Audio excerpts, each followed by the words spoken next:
எந்த அலங்கத்தின் நிமித்தம் நீ அசைக்கப்பட்டு அவமதிக்கப்பட்டு சிறுமைப்படுத்தப்பட்டாயோ அதே அலங்கத்தில் உன்னை நான் கனப்படுத்துவேன். அந்த அலங்கத்தில் நான் உன்னிலிருந்து மகிமைப்படுவேன். அந்த அலங்கத்தை நான் ஆசீர்வதிப்பேன். அதிகாலையில் என் சமூகத்தில் காத்திரு. காலைதோறும் என் கிருபை புதிதாக இருக்கும். உன் பெயரை நான் பெருமைப்படுத்துவேன். காலையில் பொழிந்தருளுகிற கிருபை இழந்த அனைத்தையும் சுதந்திரிக்க செய்யும். என்னை நோக்கி பார்த்தருடைய முகங்கள் பிரகாசிக்கிறது என்று நீ வாசிக்கவில்லையோ, சம்பூர்ண ஆசீர்வாதத்துக்கு நேரே வழி நடத்துவேன்.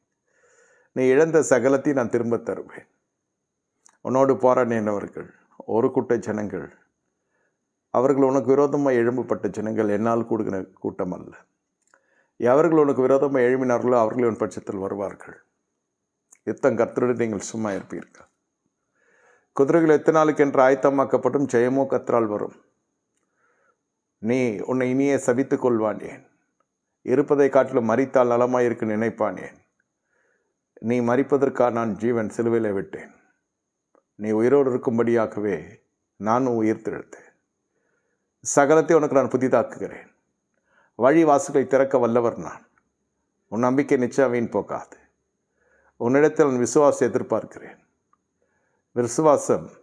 விசுவாசிக்கிறவனுக்கு எல்லாம் கூடும். நம்பப்படுகிற உறுதியும் காணப்படாத நிச்சயமாக இருக்குது விசுவாசம். அதிசயங்களை செய்வதற்கு முன்பு உன்னிடத்தில் நான் விசுவாசத்தை எதிர்பார்க்கிறேன். உன் விசுவாசம் எங்கே? ஏன் நாட்கள் போய், வாரங்கள் போய், மாதங்கள் போய், வருடங்கள் ஆகிறது என்பது நிமித்தம் விசுவாசம் பசுமை இழந்ததோ, விசுவாசம் சீர்குலைந்ததோ, விசுவாசத்தை புதுப்பித்துக்கொள், புதிய ஆசீர்வாதத்தை காணப்போகிறாய் என்று கர்த்தர் சொல்லுகிறார்.